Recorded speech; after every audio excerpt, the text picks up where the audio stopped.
መደመር ፍጥነት አለባውያንን ካየን በኋላ የመደመር ዝላይ ሊፕሮግ የምንለው ጽንሰ ሐሳብ በመጽሐፉ ላይ በዝርዝር የተቀመጠ ቢሆንም ዋና ዋና ሁለት ዓላማዎች አሉት። አንደኛው ከቀዳሚው ጋር ያለን ልዩነት ማጥበብ ነው። ሁለተኛ እመርታዊ እድገት ማምጣት ነው። ሌሎች የረገጡትን ሁሉ መርገጥ ተገቢ አይደለም። ውጤት አይተን ከዚያ መማር እንችላለን። ጊዜ ወሳጅነትን ማሸነፊያ፣ የአርፋጅነት ፈተናን ማሸነፊያ መሆን አለበት። ከሌሎች ስኬትና ውድቀት መማር፣ ከሀገርም ከሀገር ውጭ መማር ያስፈልጋል። ግን እያንዳንዱን ዱካ መከተል ውጤታማ አያደርግም ብሎ ይነሳል። ይህ መደመራዊ የዝላይ የሽግግር ሂደት አንደኛ ወደ ውጤት መቀየር፣ ወደ ሌላ መሻገር፣ ወደፊት መስፈንጠር በውስጡ ይዛል። ነባር አቅሞችን ወደ ውጤት መቀየር አሉ አቅሞች እዚህም እዚያም። አዳዲስ ዘርፎች መፍጠር፣ ወደዚያ መሻገር፣ በዘርፎች ውስጥም የሚፈጠር ሽግሽግን መከወን፣ አዳዲስ የመልማት አቅሞች ማውጣት፣ አዳዲስ የገበያ ዕድሎችን መፍጠር፣ ያለን አቅም ማዘመን፣ ወደ ዓለም መስፈንጠር፣ መዋቅራዊ ሽግግር ማረጋገጥ፣ ዕውቀት እንደ ምርት መጠቀም፣ ችግር ፈተና ከውስጡ ሊፈለቀቅ የሚችል እድል ካለ ችግር ወደ እድል ወይም ወደ ኦፖርቹኒቲ መቀየር ነው። ለምሳሌ ኮሮና መጣ። አፍሪካ መሬት ላይ ይረፈረፋል፣ ያልቃል፣ ትጠፋላችሁ ተባለ። አናልቅም፣ ሟርት ነው። ይልቁንስ መሬት ጦም ማደር የለበትም፣ እየተጠነቀቅን እንሰራለን አል በኮሮና የስንዴ ሪቮሉሽን ፈጠር። በኮሮና በዓለም ላይ የኢትዮጵያ አየር መንገድ ነው ትርፋማ ሆኖ ራሱን አጀስት አድርጎ ያለፈው። ችግሮች አሉ፣ ግን ከዚያ ውስጥ ኦፖርቹኒቲን ፈልቆ ማውጣት፣ ከዚያ ውስጥ መልካም እድል ፈልቆ አውጥቶ መጠቀም መቻል ይኖርብናል ነው። ችግር ጠልፎ የሚጥለን ሳይሆን ገፍቶ የሚያስፈነጥረን መሆን አለበት። በችግር ትብታብ ታስረን እንዳንቀር ተስፈንጥረን ወደምንፈልገው ነገር እንድንደርስ በአንዳንድ ጉዳይ ዝላይ ያስፈልጋል። የዝላይ ትኩረት ግን ሰው ተኮር ትውልድ መር መሆን አለበት። ሰው ላይ ያነጣጠረ መሆን አለበት። ብዝሃ ዘርፍ ሀገር አቀፍ መሆን አለበት። በምክክር ተግባቦት ፖለቲካዊ እልባት በሚያመጣ መንገድ መሆን አለበት። ዕውቀት ሸማች ብልጽግናን አምራች መሆን አለበት። ቀደም ብዬ እንዳነሳሁት ዱካ መከተል ቀላል ቢሆንም ዳሩ ግን ከሚፈለገው ግብ አንጻር ባጠረ ጊዜ ለመድረስ አያስችልም። አንድ ሰው ከዚህ እስከ አዳማ በእግሩ ሲሄድ ያን ዱካ ተከትለን ብንሄድ እሱ የወሰደበትን ጊዜ ያክል ይወስድብናል። መኪና፣ ሳይክል አቋራጭ ብንጠቀም ግን ባጠረ ጊዜ እናሳካዋለን። የእድገት መሰላሉን ደረጃ በደረጃ ለመውጣት መሞከር ሀብትና ጉልበት ያባክናል፣ ያስፈልጋል። መሰላል ግን እያንዳንዱን የላዳር ቼን መርገጥ የለብንም።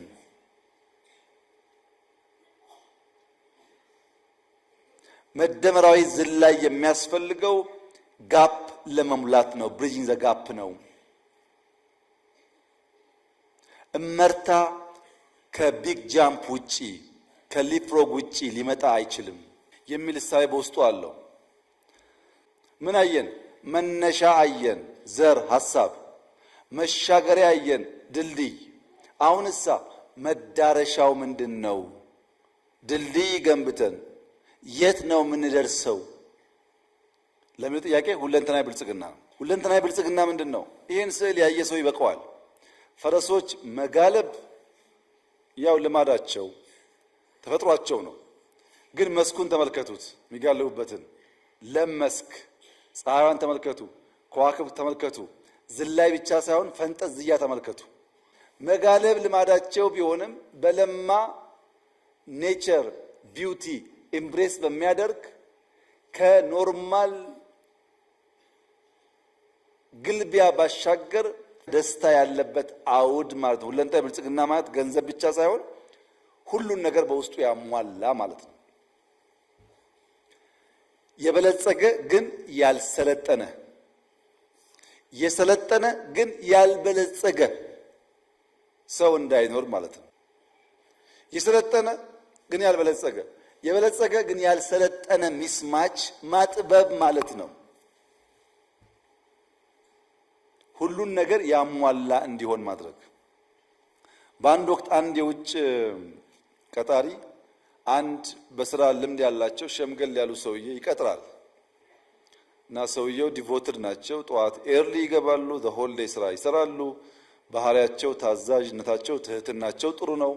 ሰውየው ወዷቸዋል። ነገር ግን ወደ ሀገሩ ሲሄድ ኢሜል መጻፍ አይችሉም፣ ኮምፒውተር አያውቁም፣ ኢሜል አይጽፉም። ጥሩ ናቸው፣ ይሰራሉ፣ ግን ለሪፖርት አይመቹም። ኢሜል ስለማያውቁ ወጣት አወዳድሮ ይቀጥራል። እሳቸው ይሰራሉ፣ አንተ ደግሞ አግዛቸው ኢሜሉ ምናምን ብሎ ይቀጥረዋል። ይሄ ወጣቱ ልጅ ኢሜል 10 ደቂቃ ይፈጅበታል። እንግሊዝኛ ችግር የለበትም፣ ኮምፒውተር ችግር የለበትም። ጻፍ ካደረገ በኋላ ፌስቡክ ነው። እሳቸው ከውጭ ሲገቡ አይነሳም። ደሞዝ እየተከፈለው ታላቅ ሲመጣ የማይነሳ ስራ የማያከብር በስራ ሰዓት የግሉን ጨዋታ የሚጫወት እና ሰውየው ሲመጣ ሊግባቡ አልቻሉም። ሲጠይቃቸው ትህትና የለውም፣ ግብረ ገብነት የለውም፣ የስራ ኤቲክስ አያከብርም፣ ለታላቅ አይነሳም። 10 ደቂቃ ሰርቶ 10 ሰዓት ይቀልዳል፣ ቲክቶክ ያያል። ደሞዝ የሚከፈለውም በስራ አይተገብርም ይሉታል። ልጁስ ሰውየው በጣም ኋላ ቀር ናቸው። ቲክቶክ የሚያስቅ በጣም ፕራንክ ልኬላቸው አይስቁም እና ዝም ብሎ ሙድ የላቸውም። ስራ እየሰሩ መዝናናት አይችሉም። ካልቸር ዲፍረንስ ነው። እሳቸው የሚያስቡበት ቫልዩ አላቸው፣ እሱ የሚያስቡበት ቫልዩ አለ። ሁለንተናዊ ማለት ምንድን ነው? ትጋትና ዘመን የዋጀ ብቃት ደምሮ መያዝ ማለት ነው። ትጋትና ዘመን የዋጀ ብቃት ግን ካልቸር ደግሞ ያበላሸ መሆን የለበትም ማለት ነው። ግብረ ገብነት ያጠፋ መሆን የለበትም ማለት ነው። ሁለንተናዊ ብልጽግና ስንል ያንን በሙሉነት ማረጋገጥ ነው። አማዱስ ኢኮኖሚ ለሁሉም ከሁሉም በሁሉም ሲፈጸም ነው። ፖለቲካ አካታችና አሳታፊ ሲሆን፣ ማህበራዊ ትውልዳዊ ልማትን የተንተራሰና ያሰበ ሲሆን፣ አንድ ባንድ እናያቸው። ኢኮኖሚው መዋቅራዊና ሰው ወለድ ጭቆና ይወገድ ነው ያልነው። በእኛ ስርዓት ውስጥ ሲስተሚክ ጭቆና አይኖር። የሲቪክ ባህል መጎልበት አለበት። ክልሎች ኢምፓወር ይደረጉ። የነገዋን ሀገር ዛሬ እንስራ። እውቀት ቴክኖሎጂን ኢምብሬስ እናድርግ። እሳቤው ይሄ ነው። አሁን ተቃርኖዎች አሉ። ለመልማት ማ ከለከለ? ኦሮሚያ እኮ በእርሻ በጣም ተሻሽሏል። ማን ከለከለህ እንዳታርስ? መሬት የለህም፣ ውሃ የለህም።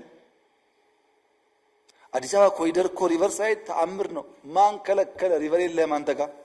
you have to ask yourself ማን ከለከለ? ኢምፓወርድ ነህ። ክልል ላይ እንደፈለክ እንድትሰራ ኢምፓወርድ ነህ። በቀና መንገድ ተወዳድረን ያለን ለማውጣት ነው የምንሰራው። ግን ፖሊሲው፣ አሰራሩ፣ ስልጠናው አንድ ነው። ልምዱ አንድ ነው። ለምሳሌ ከተማ ላይ ሰምታችሁ ሊሆን ይችላል።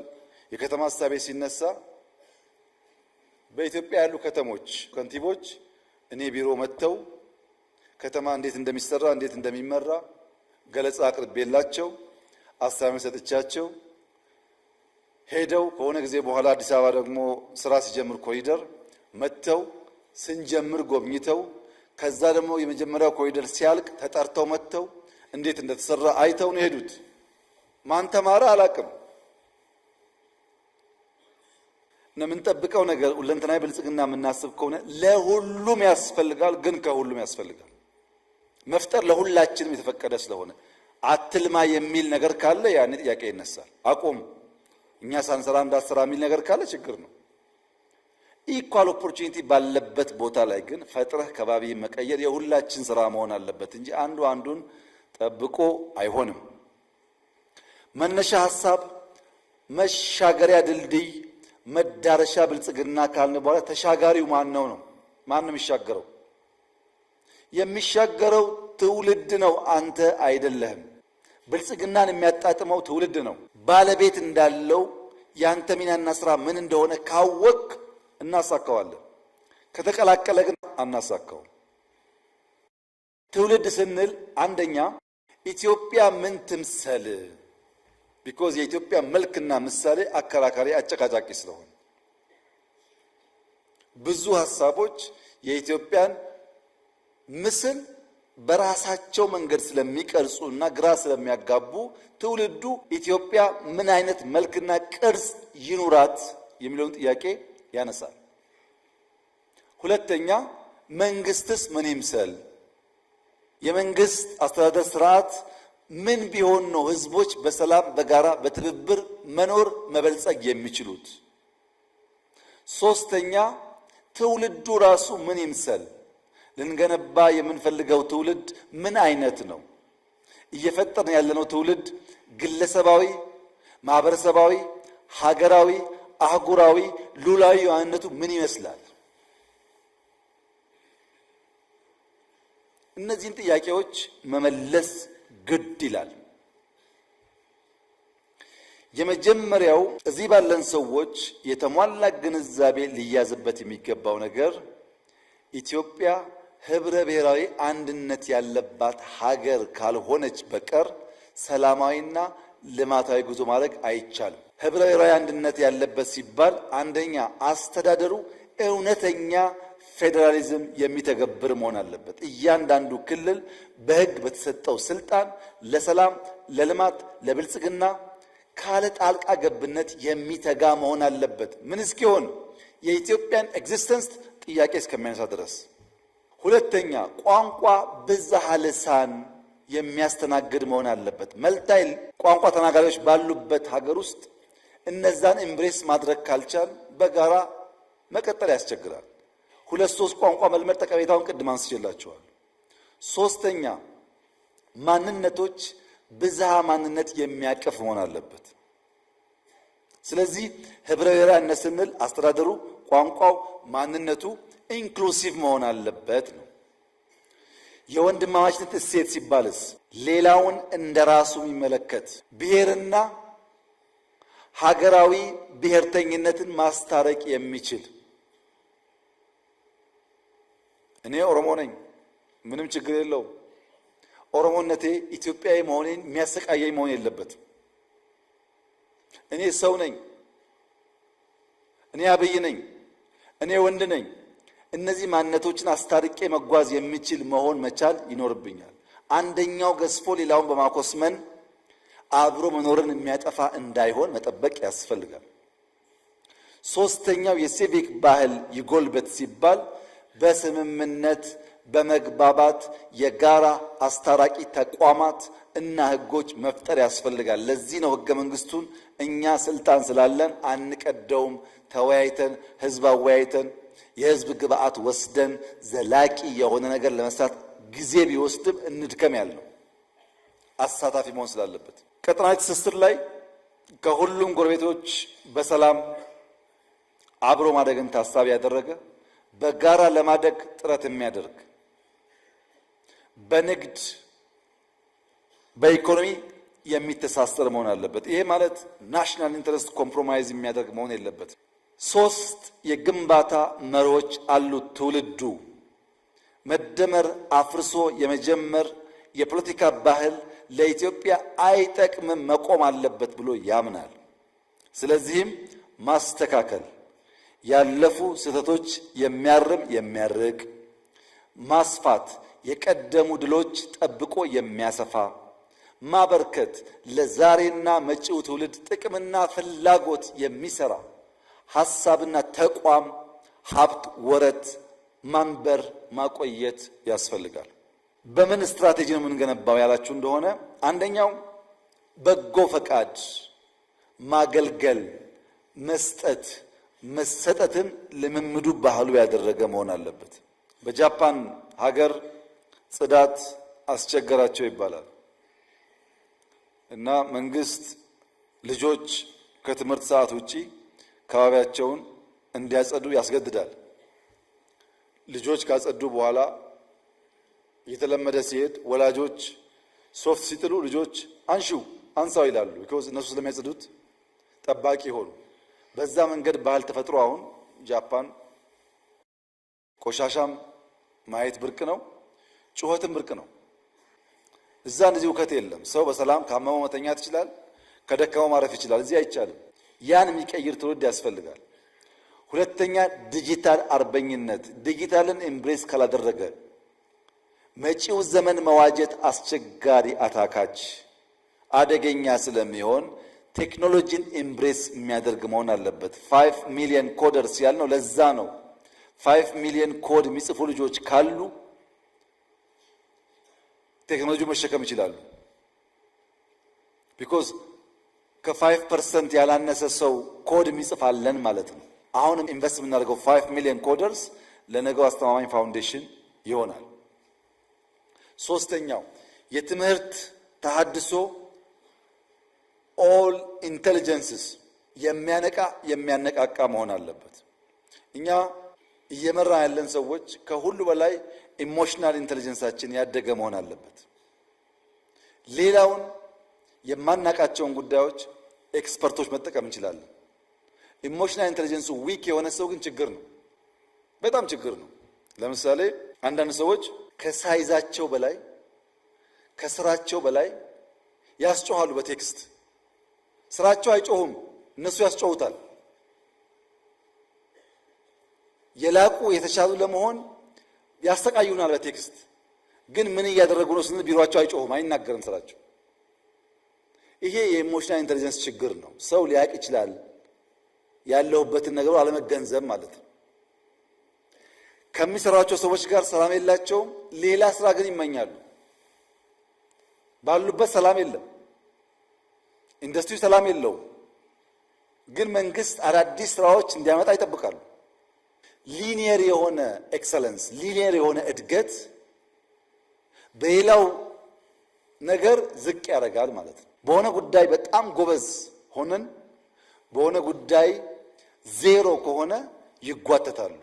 ኢሞሽናል ኢንተሊጀንስ ላይ ሆሊስቲክ የሆነ ኢንተሊጀንስ ላይ ካላደገ በቀር በማትማቲክስ፣ በፊዚክስ፣ በኢንጂነሪንግ ብቻ መጎበዝ ሰውየው ሙሉ ያደርገው። ያ ደግሞ ማህበረሰብ አይገነባም፣ ተቋም አይገነባም ማለት ነው። የኛ ትምህርት ስርዓት ሁሉን ኢንተሊጀንስ የሚያነቃቃ መሆን አለበት። የባህል ኢንዱስትሪ፣ የባህል አብዮት፣ የሥራ ልምምድ፣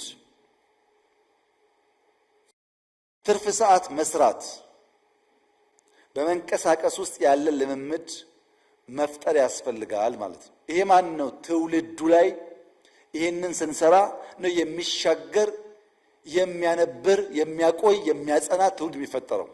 መነሻል፣ መሻገሪያል፣ መድረሻል፣ ተሻጋሪያል። ማን ነው አሻጋሪው? አሻጋሪው የኃላፊነት መቀላቀል ካለበት የመሸከም ተግባር ተሰጥቶት እንድንሸከመው ከፈለገ ይዛባል ማለት ነው። ያንተ ስራ መሸከም ነው። ሰርቶ በላን እዚህ ያለው ተሸክመህ ድልድይ ሰርተህ ትውልድ ሰርተህ ማሻገር ነው ያንተ ፋንታ። ኢንጆይ የሚያደርገው ያ የተሻገረው ትውልድ ነው። እኔው ሰርቼ እኔው ገንብቼ እኔው ኢንጆይ አድርጌ እኔው አርፌ ካልክ ይቀላቀልና አይመጣም፣ ውጤቱ አይሳካም። አሻጋሪ ያልነው መንግስት ካለንበት አረንቋ ወደምንፈልግበት ብልጽግና የማሸጋገሪያ መንገዱን የዘመነ ማህበረሰብ፣ የበለጸገ ማህበረሰብ ለመፍጠር 2-3 ነገሮች ማየት ተገቢ ይሆናል። የሽግግር ተዋንያን ሚና በመደመር በግልጽ ነው የተቀመጠው። መንግስት፣ ገበያ፣ ማህበረሰብ ሁል ጊዜ ርዕዮተ ዓለሞች በእነዚህ ጉዳይ ይሽከረከራሉ። ሼራቸውን ወደ መንግስት፣ ሼራቸውን ወደ ገበያ፣ ሼራቸውን ወደ ማህበረሰብ በማጉላትና ሌላውን በማኮሰስ የተሞከሩ ሙከራዎች በዓለም ላይ ያስገኙት ውጤትና ስብራት ታይቷል። ከዚህ ተምሮ ነው የሚወጣው የኛ የስርዓት አማራጭ። የገበያ ጉድለት፣ የመንግስት ጉድለት፣ የስርዓት ጉድለት አለ።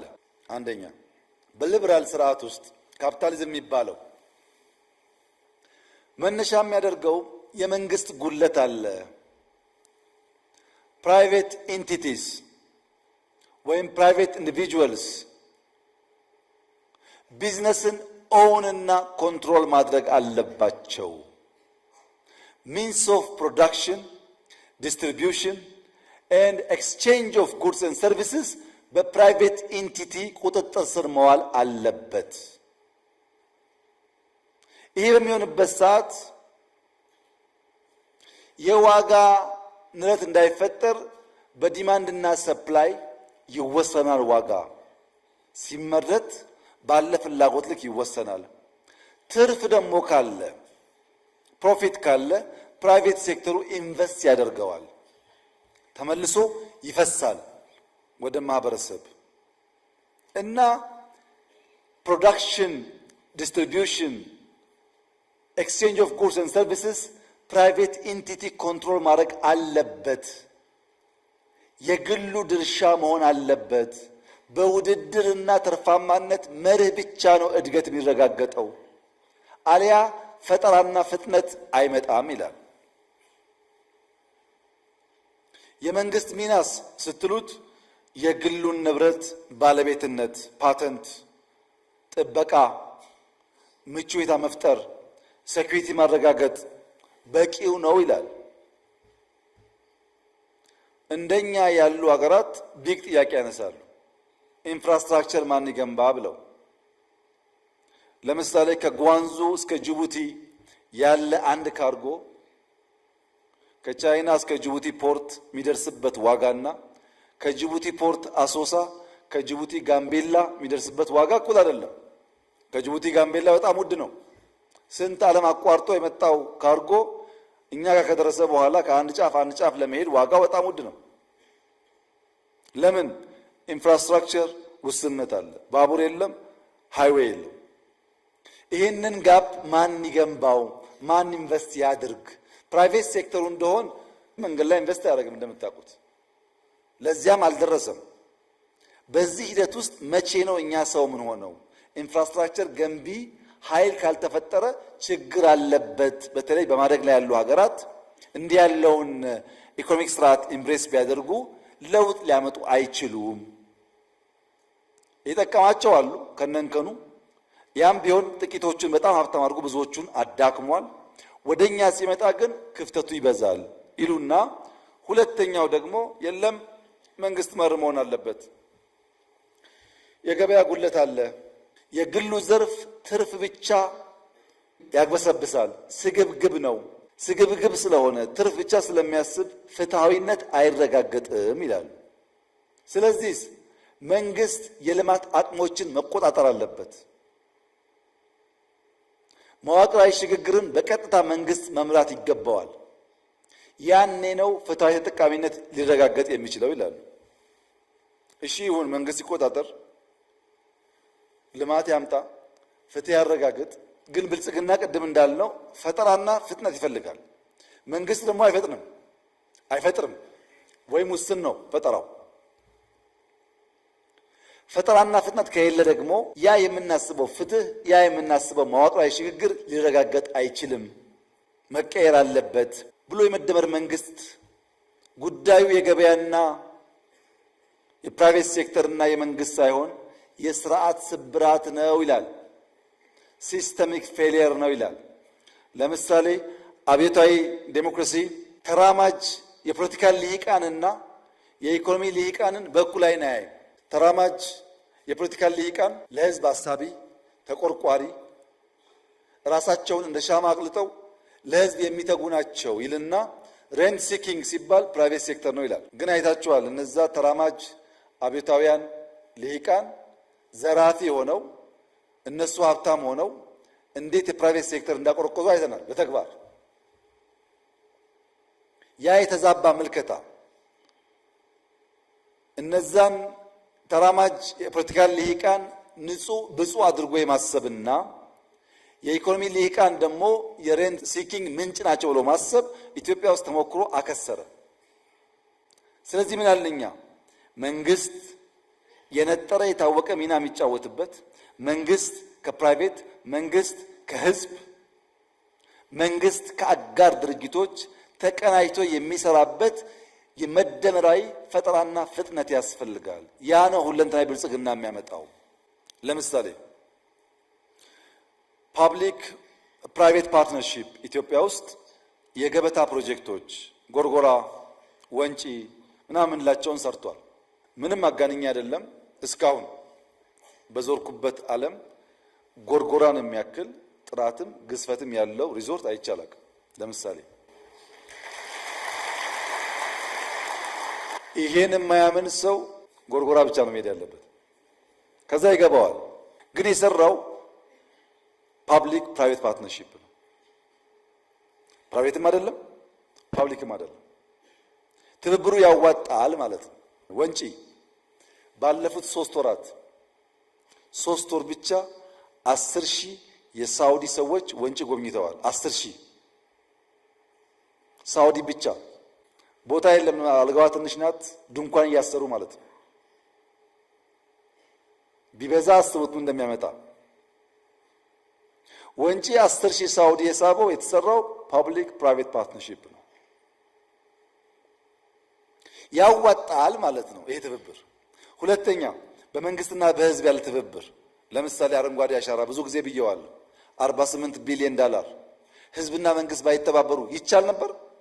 ፕራይቬት ሴክተር ያደርገዋል? ይሄን መንግስት ብቻውን ያደርገዋል? አንችልም። መንግስትና ህዝብ ለጋራ ዓላማ አብረው ሲቆሙ አሳኩት። ኮሪደር ዴቨሎፕመንት አዲስ አበባ ኮሪደር ዴቨሎፕመንት ከጀመሩ በኋላ በጆይንት ቬንቸር በአዲስ አበባና በፕራይቬት ሴክተር ልማት ጀምረዋል። ምን ያደረገ? መሬቱን ያለውን ሀብት ይዞ ባለ ሀብት አምጥቶ 70-30 40-60 እያለ ዛሬ ግን አዲስ አበባ ውስጥ የሚሰሩ ሞሎች፣ ሆቴሎች፣ ሬስቶራንቶች ማንኛውም ነገር ቢያንስ 30% ሼር አዲስ አበባ አለ። በአንድ በኩል ስራ እየፈጠረ ነው። በሌላ በኩል ከነዚህ የሚገኘውን ገቢ አስቡት። ከነዚህ በሚገኝ ገቢ ነገ መልሶ በርካታ ልማት ሊያመጣ ይችላል። በምን ሰራሄ? በመንግስትና በግል በመንግስትና በህዝብ ትብብር ነው። አሁን ሁለንተናዊ ብልጽግና ለማምጣት ገቨርንመንት ኢንተርቪን ማድረግ አለበት ያልነው ኢንፍራስትራክቸር ላይ ብቻ አይደለም፣ መንገድ ላይ ብቻ አይደለም። ለምሳሌ ኢንሳና ኤአይ ሰመር ኮርስ ብለው ወደ 1000 የሚጠጋ ተማሪ ሁለቱ ክረምት ወስደው አስተምረው ሰርቲፊኬት አድርገው ያወጣሉ በነፃ።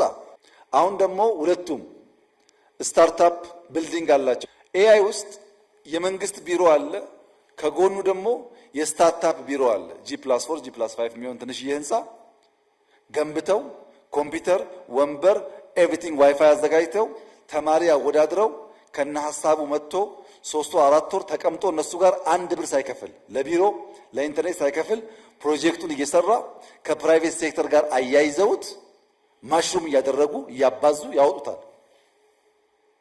መንግስት በራሱ ገንዘብ በራሱ ስፔስ በራሱ ጊዜ አዳጊ ትውልድን መልምሎ አስተምሮ አብቅቶ ከኢንዱስትሪ ጋር አስተሳስሮ ማውጣት መቻል ልክ መንገድ እንደመስራት ያለ ኢንተርቬንሽን ነው። እንዲህ ያለውን ሁለንተናዊ ብልጽግና ሊያረጋግጥ የሚችል መደመራዊ ፈጠራና ፍጥነት እናረጋግጥ ነው። የስታርታፕ ኮንሰፕት በጣም ከፍ ያለ ሀሳብ ነው። ቢሮ ሰርተህ ኮምፒውተር አዘጋጅተህ ጎበዝ ወጣት ታዳጊ አምጥተህ አሰልጥነህ ፕሮጀክት አሰርተህ ጋይድ አድርገህ ፕሮጀክቱን ደግሞ ማርኬት እንዲወስድ አገናኝተህ ከባለ ሀብት ጋር ስራ እንዲፈጥር አድርገህ መውለድ ብዙ በአፍሪካ ምድር የተለመደ ልምምድ አይደለም። እንዲህ ያለውን ነገር በመስራት ነው ሲስተሚክ ፌለር የምንሞላው እንጂ ሀብታሙን ሬንት ሲከር ነው እያል ሰጪ ነው እንጂ ተቀባዩን ብፁዕ እያደረግን ተቀባዩን ሳነካ ሰጪውን ደግሞ ሬንት ሲከር ብለን የምናመጣው ልማት የተሟላ ብልጽግናን አያረጋግጥም።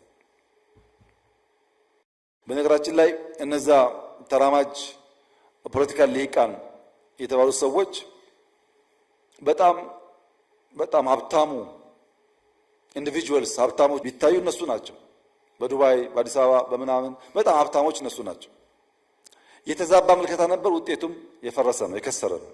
ከዚያ ወጥተን በእኛም በእነሱም ያለውን ሲስተሚክ ፌሊየር ለይተን በሲስተም በቴክኖሎጂ አግዘን ጋፕ እዚህም እዛም እንዳለ አምነን ብንሰራ ግን ልክ አዲስ አበባ እንዳደረገው within a few years 1.5 trillion joint venture investment መሳብ እንችላለን ማለት ነው። እንዲህ ባለው መንገድ ነው የሽግግር ስርዓቱ የሚረጋገጠው። የመደመር ባህሪያትስ አንዱ የመደመር መንግስት ባህሪ ምናባዊ ጥልቀትና ከፍታ ነው። ስራን ጀምር ሲባል ይሄ ጉዳይማ አይሳካም። ሲሳካና ስናይ ደግሞ ማናግዞ ነው የሚለው ጥያቄ በብዙዎቻችን ጭንቅላት የሚመላለስበት ዋናው ምክንያት ሪሶርስን እንጂ ሶርስን ስለማናቅ ነው። የሶርስና የሪሶርስ ዝምድናን በትክክል ያልተረዳ ሰው የሚያገኘውን አንጡረ ሀብት፣ አንጡረ እውቀት፣ አንጡረ ጉልበት ደምሮ ፍሬ ሊያፈራ አይችልም። ሶርስ ማወቅ ያስፈልጋል። ሶርሱ ኔቸር ነው። ሪሶርስ ከዛ የሚቀዳ ነው። ሂውመን ሪሶርስ ሲባል የሂውመን ባለቤቱ ሶርሱ ኔቸር ነው። ማይኒንግ ሲባል ሶርሱ ኔቸር ነው። ማይኒንግ ከሶርስ የተቀዳ ሪሶርስ ነው። ብዙዎቻችን ሶርስን ሳናይ ሪሶርስ ከሪሶርስም የካፒታል ሪሶርስ ብቻ ስለምናይ ሌሎችን አናንቀንና ሳንሰን አሰናስለን የምናመጣውን ልማት ማሰብ አንችልም። ምናባዊ ጥልቀትና ከፍታ ያለበት ምክንያት መደመር አይዲያ ማለት ምን ማለት ነው? ስርወ ቃሉ የቃሉ መሰረት አይዲያ ማለት ቱ ሲ ማለት ነው። አይዲያ ማለት ማየት ማለት ነው። በኋላ አድጎ የተሰናሰለ ሐሳብ የሚለው ጥቂቷን ዘር ከማየት ተነስቶ የሚሰናሰል ሐሳብ ሆኖ ንድፍ ሆኖ የሚተላለፈው። ኢማጂኔሽን ማለት ምን ማለት ነው? ኢሜጅ ማለት እኮ ነው። ኢማጂን ማድረግ ኢሜጅ ከማድረግ ይመጣል። ከዚህ ቀደም በተደጋጋሚ እንዳሳውላችሁ የሌፍት ማይንዳችንና የራይት ማይንዳችን ስራ ለየቅል ነው። የሌፍቱ ኑሜሪክ አናሊሲስ ሊንግስቲክ ነው። ማድመጥ፣ መረዳት፣ መናገር የሌፍት ብሬናችን አካል ነው። በኢሜጅ ማየት ግን የቀኙ ነው። ኢማጂኔሽን በቀኝ ጭንቅላት የሚሰራ ነው። ቀኙን አደንዝዞ ግራውን ብቻ መጠቀም ወይም ግራውን አደንዝዞ በቀኙ ብቻ ማየት ሙሉ ብልጽግና አያመጣም። መሰናሰል አለበት። ምናባዊ እይታ በጊዜና በቦታ ያልተገደበ ተሻጋሪ ምልከታ ሊኖረን ይገባል። ጊዜ ሳይገድበን፣ ቦታ ሳይገድበን አልቀን አርቀን አጥልቀን ማየት መቻል አለብን። ሶስት አጥሮች ተሻግረን ማየት ስንችል ነው ኢማጂኔሽን ውጤታማ የሚሆነው። አንደኛ የእውቀት አጥር፣ በእውቀት ውስንነት ሳንገደብ፣ የቦታ አጥር፣ የጊዜ አጥር ተሻግረን ማየት ስንችል ነገን አስበን ዛሬ ለመገንባት ያግዘናል። በጊዜ ክፍልፋይ ውስጥ ተጨባጩ ዛሬ ነው። የሚጨበጠው ዛሬ ነው። ስለ ትናንትና ማወቅ ይቻላል፣ ማጥናት ይቻላል፣ መለወጥ ግን አይቻልም። ትናንትናንም በሙሉ ማወቅ አይቻልም። የተጻፈው ብቻ ነው ያለው፣ ብዙ የቀሩ ጉዳዮች ስላሉ እሱንም መቀበል እንጂ መለወጥ አይቻልም።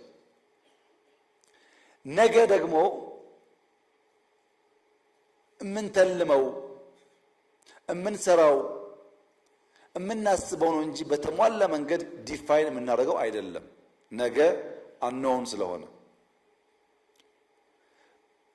በጊዜ ሽርፍራፊ ውስጥ የሚጨበጥ የሚዳሰስ የኔና የናንተ የሆነው አሁንና ዛሬ ነው። እሱም መጠቀም ስንችል ነው የተሻለ ነገ ልጆቻችን ሊኖራቸው የሚችለው። የጥልቀት ከፍታ፣ የማስተናሰል ከፍታ፣ ከችግር ባሻገር የመሆን ከፍታ ያስፈልጋል ማለት ነው። ሁለተኛው የማድረግ ፍላጎትና አቅም ነው። እውነታውን የተረዳ ለእውነት የሚጎዳ አመራር ያስፈልጋል። በትጋት የሚሰራ በአርአያነት የሚመራ። ትጋት ከቦታ ቦታ ይለያያል፣ ምንም ጥርጥር የለውም። አንዳንዶች እንዳንበሳ የሚተጉ አሉ፣ ስለሰሩም ውጤት አይተናል። በዛው ልክ ደግሞ የማይተጉ አሉ። ጀምሮ የሚፈጽም አልሞ የሚጨብጥ መሆን አለበት ባህሪያቱ። እንደ መንግስት የመደመር መንግስት ካሉት ባህሪያት አንዱ በአራቱ አይ የሚነሳው የመጀመሪያው አይ ኢንትረስት ነው። ለብልጽግና ለማደግ ለመለወጥ ፍላጎት አለ ወይ? ሁለተኛ ፍላጎት የወለደው አይዲያ አለ ወይ? አይዲያውን ከግለሰብ ወደ ማህበረሰብ ከአንድ ሰው ወደ ተቋም የመለወጥ ኢንስቲቱሽናላይዝ የማድረግ ጅማሮና ስራዎች አሉ ወይ? ተቋም ኢምፕሊመንት ያደርጋል ወይ? ኢንትረስት፣ አይዲያ፣ ኢንስቲቱሽን፣ ኢምፕሊሜንቴሽን አራቱን አይ ሲሟላ ፍላጎትና አቅም ወደሚጨበጥ ነገር ይቀየራሉ ማለት ነው። ተስፋ ማጣት ፍላጎትን ይገለዋል። አቅም የቱንም ያህል ቢገዝፍ ፍላጎት ከሌለበት ትርጉም የለውም። ተስፋ በማድረግ ፍላጎት መጨመር፣ ፍላጎት በመጨመር የማድረግ አቅም ማሳደግ ያስፈልጋል። የተያያዙ ጉዳዮች ናቸው። ፍላጎት ለመኖር ለመዝለቅ ለመቀጠል ሁላ የሚያስፈልገን ነገር ነው። በ1950ዎቹ ሳይንቲስቶች አንድ ምርምር አካሂደው ነበር። አይጦች ላይ በርከት ያሉ አይጦች ወስደው ኤክስፐሪመንት ሰሩ። አይጦችን በውሃ የተሞላ ገንዳ ውስጥ ጨመሯቸው። እነዛ አይጦች ለ15 ደቂቃ ብቅ ጥልቅ እያሉ ራሳቸውን ለማዳን ሙከራ አደረጉ። ከ15 ደቂቃ በኋላ መውጣት አንችልም፣ የመዳን ተስፋው የመነመነ ነው ብለው ያን ኤፈርት አቋርጠው ወደ ውሃው መስጠም መግባት ጀመሩ። ብቅ ጥልቁ እየቀረ መስመጥ ጀመሩ። ያኔ ሳይንቲስቶች ተስፋ እንደቆረጡ አውቀው አይጦቹን አወጧቸው። ከተወሰነ ጊዜ ቆይታ በኋላ ሁለተኛ ጊዜ በመሰል ገንዳ ውስጥ አስገቧቸው። እነዛ 15 ደቂቃ ሞክረው ተስፋ ቆርጠው የተው አይጦች በሁለተኛው ሙከራ 60 ሰዓታት እየወጡ እየገቡ ራሳቸውን ለማዳን ሙከራ አደረጉ። ስንት እጥፍ? 240 እጥፍ ቀድሞ ከነበረው ሙከራ ሞከሩ። ለምን?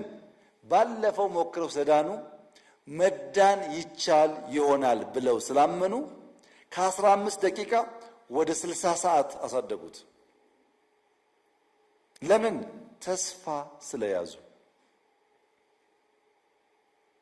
ይሄ ሳይንሳዊ ሙከራ ነው፣ ኤክስፐሪመንት ነው።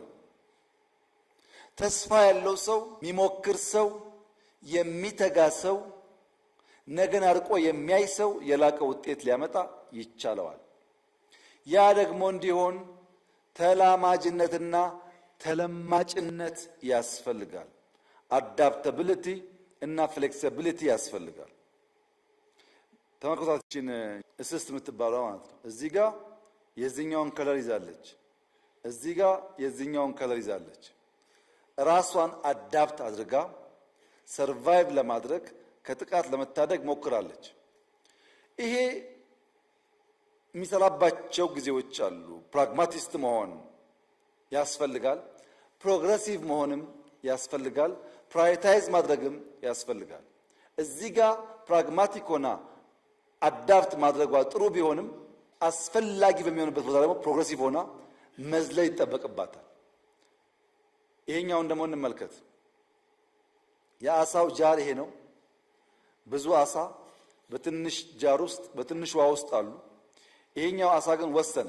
ከፊት ለፊት ይሄን የሚያክል ጃርና ውሃ ያለ ዝም ብዬ አልቀመጥም ብሎ ከዚህ ዘሎ ለመግባት ሞከረ። ይሄ ሙከራ አደጋ አለው። ሞት፣ አለመከናወን፣ አለመሳካት ሊያስከትል ይችላል። እብድ ያስብላል። ጊዜያዊ ህመም ሊያስከትል ይችላል። ዘላቂውን ግብ አተኩሮ የማይነሳ ማንኛውም ሰው ሹክሹክታውን፣ ወሬውን፣ ሐሜቱን ከሰማ የሰላ ትጋት የማያደርግ ከሆነ በጩኸት የሚሸበር ከሆነ ይሄን አይሞክርም። ይሄ ሪስክ አለው። አልፎ አልፎ አዳፕታቢሊቲ ብቻ ሳይሆን ፕሮግረሲቭ መሆንም ያስፈልጋል። ሊፕ ማድረግ ያስፈልጋል። ይሄ አይነት ሙከራ ግን ሪስክ አልባ፣ ውድቀት አልባ፣ ጩኸት አልባ መሆን አይችልም። ከተለመደው ልምምድ ባሻገር ስለሆነ ጩኸቶች ይኖራሉ። ያን ለመሻገር የፈቀደ መሆን አለበት። የሽግግር ትስስር በመደመር መንግስት ውስጥ 3 ጉዳዮች ላይ ያጠነጥናል። አንደኛው መንደርደሪያ፣ ሁለተኛው መሻገሪያ፣ ሶስተኛው መስፈንጠሪያ ነው። መንደርደሪያው አቅምን ከችግር ማላቀቅ ነው። ችግርን ከአቅም ከእድል ማላቀቅ መንደርደሪያ ነው። መሸጋገሪያው መደላድል መሰረት መጣል ነው። መስፈንጠሪያው ማሳለጥና ማሳሰር ነው። ሰሞኑን ያያቸዋቸውን ሰብጀክቶች አንድ በአንድ ስናይ ከተማና ግብርና መንደርደሪያ ናቸው። አቅምን ከችግር ማላቀቂያ ናቸው። ቱሪዝምና ማዕድን መሸጋገሪያ ናቸው። መደላድል የሚፈጥሩ መሰረት የሚጥሉ ናቸው። ኢንዱስትሪ መስፈንጠሪያ ነው። ዲጂታል የሚያስተሳስር ነው። በጉብኝታችሁ ግብርና አይታችኋል፣ ከተማ አይታችኋል፣ በተወሰነ ቱሪዝም አይታችኋል፣ ኢንዱስትሪ አይታችኋል፣ ዲጂታል አይታችኋል። ለምን? መንደርደሪያ፣ መሻገሪያ፣ መስፈንጠሪያ፣ ማስተሳሰሪያ ሴክተሮቻችንን በድምር መገንዘብ እንድትችሉ ነው። አንድ በአንድ እንይ። ግብርና አንደኛ በአዲስ እይታ መምራት፣ የአመራሩን ሙሉ እገዛ መስጠት፣ የግሉን ዘርፍ ማሳተፍ፣ ማህበረሰቡን ባለቤት አድርጎ የስራው አካል ማድረግ ያስፈልጋል። ለምን? ግብርና አዳጊ ሟች ነው። ምርታማነት እየጨመረ ነገር ግን በእኛ ኢኮኖሚክ እድገት ውስጥ ያለው ድርሻ እየቀነሰ ነው የሚሄደው። እኛ ግብርናን እንደ አንድ መነሻ ሴክተር የወሰድነው አቅሙን ገና አሟጠን አልተጠቀምንበትም። ስለዚህ ከተረጂነት ወደ አምራችነት መቀየር አለብን። ያን ለማድረግ መሬቱ፣ ውሃው፣ ጉልበቱ አለ፣ ምርምሩ አለ፣ ሙከራዎች አሉ። በርትተን ብንሰራ ተረጂነት ታሪክ፣ አምራችነት የኛ የነገ መገለጫ መሆን ይችላል። ለዚህ ደግሞ የገጠር ሽግግር እናረጋግጥ። የገጠር ሽግግር ማለት በነፍስ ወከፍ አምርቶ ከመብላት ምንበላውን ለነገ የምናቆየውን ተሻግረን ለገበያ የምናወጣው ምርት ይኑረን። ከነፍስ ወከፍ ወደ ገበያ ይሸጋገር። በእያንዳንዱ አርሶ አደር ማሳ ያለው ከመብላት ያለፈ ይሁን። ለክፉ ቀን ከማቆየት ያለፈ ይሁን። ለገበያ የምናውለውን ያክል እናምርት። ያ እንድናደርግ ምርጥ ዘር እንጠቀም፣ ማዳበሪያ እንጠቀም፣ ኤክስቴንሽን ሙያተኛ እንጠቀም፣ ኩታ ገጠም እናድርግ፣ ማሽን እንጠቀም። ፖሲቢሊቲው አለ። ግብርናን ከአንድ ሲንጉለር ከሆነ እሳቤና አሰራር ወደ ብዝሃ ገጠር እንቀይረው። ግብርና ማለት እንስሳትም፣ አሳም፣ የባዮጋዝ ኢነርጂም መልታይ ዳይሜንሽናል አክቲቪቲስ ያሉበት መሆን ይችላል። ግብርና ሲባል በሬና ገበሬ ብቻ አይደለም። ከዛ ያለፈ ሚና እንዲጫወት ማድረግ ይቻላል። የአኗኗር ዘያችንስ ከመበተን ወደ መሰብሰብ፣ ከጭቃ ወደ ጡብ መሸጋገር አለበት። እንጨት ማገዶ ከመጠቀም ባዮጋዝ ወደ መጠቀም ማደግ አለበት። የአርሶ አደሩ አርሶ የማምረት ሂደት አይበገሬ መሆን አለበት። በክላይሜት ምክንያት የሚቆም መሆን የለበትም። እና ምን እናርግ? የጀመርነውን እናባዛ። አዳዲስ በየአካባቢያችን እንፍጠር፣ እንጀምር። በአርሶ አደሩ አርብቶ አደሩ ኑሮ ይገለጥ ለውጡ። አርሶ አደር ቡና ሽጦ ሀብታም ከሆነ አርብቶ አደር ወተት ሽጦ የተሻለ ኑሮ ካለው ላይፉን በመቀየር እናረጋግጠው። ግብርናችን የአርሶ አደሮቻችን ሕይወት የቀየረ ከመብላት ያለፈ ለክፉ ቀን ከማቆየት ያለፈ ገበያ የሚያረጋጋ ከገበያ አልፎ ደግሞ ወደ ውጭ ወጥቶ ተጨማሪ ሀብት የሚያመጣ እናድርገው ነው። ሁለተኛ ከተማ መስፈንጠሪያ ነው። ከተማ ላይ የጀመርነው ስራ ኢምፖርታንት ነው። በመደመር መንግስት የቅይጥ ባህል መፍጠሪያ ማዕከል የሆነውን ሳናለማ መደመርን ማሰብ አንችልም። ምክንያቱም ከተማ አዳጊ ነው። እንደ ግብርና አዳጊ ሟች አይደለም። አሁን እንኳን ኢትዮጵያ ውስጥ ከ4% በላይ እያደገ ነው። በቀጣይም እያደገ ነው የሚሄደው። ይሄን የሚያድግ ነገር ከአሁኑ አውቀን በእቅድ በፕላን በእውቀት እንምራው። መሰብሰብ ብቻ ሳይሆን ኦርደርሊ መኖር የምንችል ሲቪሊቲን የተላበስን መሆን አለብን። ኢንፍራስትራክቸር ብቻ ሳይሆን ሱፕራላይም የሰራን መሆን አለብን። የመደመር መንግስት ከተሜነትን የሰው ልጅ የብልጽግና መዳረሻ ነው ብሎ ያምናል። ከተሜነት በእቅድና በእውቀት ካልተመራ አይደረስበትም። ማህበራዊ እይታ ከተሞች የቅይጥ ባህል መፍጠሪያ ናቸው። ከተሜነት ደግሞ ስርዓት ያለው ህብራዊ አንድነት ነው። ኢኮኖሚያዊ እይታውስ ከተሞች ለንግድ፣ ለኢንቨስትመንት፣ ለኢንዱስትሪ፣ ለስራ ፈጠራ ማዕከል ናቸው።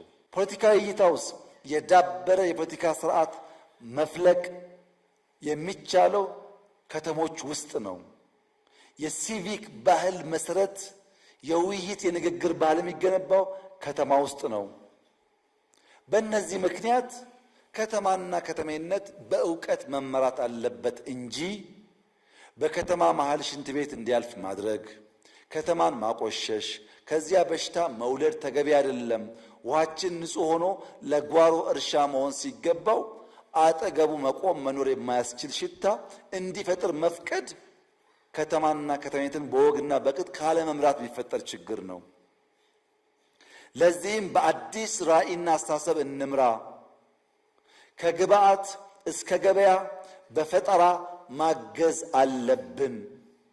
የግሉ ዘርፍ ተሳትፎን ማሳደግ አለብን። ማህበረሰብ ማስተባበር፣ ማሰራት፣ ማንቃት፣ ማስጠበቅ አለብን። ትውልዱን መታደግ አለብን። ከጫት ቤት መናጠቅ አለብን። ከሽሻ መናጠቅ አለብን። ፓርክ ስንሰራ፣ ስታዲየም ስንሰራ፣ ወክዌይ ስንሰራ ለዜጎቻችን ዛሬ ሳይሆን በስተርጅና የተሻለ ጤና እንዲኖራቸው ያስችላል። ከተሜነት ክሪቲካል ነገር ነው። በእውቀት እንምራው፣ በቅርበት እንምራው፣ እየኖርንበት እንምራው። ያን ስናደርግ ብልጽግናን እናረጋግጣለን። ሲንጋፖር እንደ ፒያሳ ነበረች። ወሰኑ፣ ጨከኑ፣ ቆፈሩ፣ ጎተቱ፣ ሰሩ፣ ተከሉ። አሁን በዓለም ቤስት የሚባል ሲቲ፣ ንጹህ ሲቲ ፈጠሩ። እኛ ምን እንችላለን? እንስራ ነው። ቱሪዝምን ከቅርስነት ወደ ቁርስነት እንቀይረው ነው። ቅርሱ አለ፣ ግን ቁርስ መሆን አልቻለም። ትላልቅ ቅርስ ይዘን ወደ ቁርስ መቀየር ባለመቻላችን የገንዘብ ምንጭ መሆን የሚችሉ ቅርሶች መጠገን እንኳን ወደማንችልበት ደረጃ ወርደዋል። የኛ ቅርሶች ወደ ቁርስ ይቀየሩ። ወደ ቁርስ ለመቀየር ደግሞ ዘመኑን እንገንዘበው። አሁን ያለው ዘመን፣ አሁን ያለው ትውልድ፣ አሁን ያለ ጎብኚ ቫልዩ ፎር መኒ እና ኤክስፒሪየንስ ደምሮ የሚያይ ነው። ቅርስ ብቻ ስላለህ መጥቶ አያይህም። ለሚያወጣው ወጪ የሚመጣጠን ሰርቪስ፣ የሚመጣጠን ኢንቫይሮንመንት፣ የሚመጣጠን ሰላም መኖሩን ማረጋገጥ ይፈልጋል። ቢኮዝ አሁን ያለው እንደ ድሮ በጀልባ አገር አቋርጦ የሚጓዝ ሰው አይደለም። አትራክሽንስ አሉን፣ ግን ዴስቲኔሽን የለንም። አትራክሽንና ዴስቲኔሽን አዋህደን እንስራ።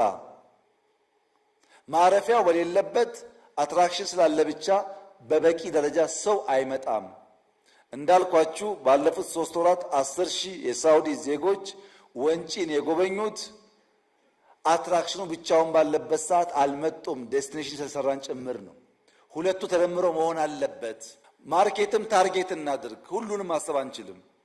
ለኛ ኮስት፣ ለኛ ባህሪ፣ ለኛ ዌዘር የሚመጥነውን ሰው ለይተን እናምጣ። ለወንጪ የሚመች ቱሪስት አለ፣ ለአርባ ምንጭ የሚመች ቱሪስት አለ፣ ለጅጅጋ የሚመች ቱሪስት አለ፣ ለሐረር የሚመች ቱሪስት አለ። ያን ለይተን ለዚያ ቱሪስት እንስራ። ኢትዮጵያ ውስጥ በጣም በርካታ ፖቴንሻሎች አሉ። ከፖቴንሻሉ አንዱ ጋስትሮኖሚ ነው። ጋስትሮኖሚ በብዙ ሀገራት የቱሪስት አትራክሽን እየሆነ ነው ያለው። ጋስትሮኖሚ ማለት ሎካል ምግቦች ለዚያ ቱሪስት እንዲመች አድርጎ ማዘጋጀት፣ ከዚያም ባሻገር ደግሞ እሱም እንዲሳተፍ ማድረግ። ለምሳሌ እንጀራ ቅመስ ሳይሆን እንጀራ እንዲጋግር ማድረግ፣ ቀይ ወጥ ብላ ሳይሆን በሼፍ የታገዘ ትንሽ ፓርቲሲፔት እንዲያደርግ ማድረግ፣ ቤስት ኤክስፒሪየንስ መፍጠር። ሰው አርባ ምንጭ ሄዶ በጣም በርካታ ሎካል ምግቦች አሉ።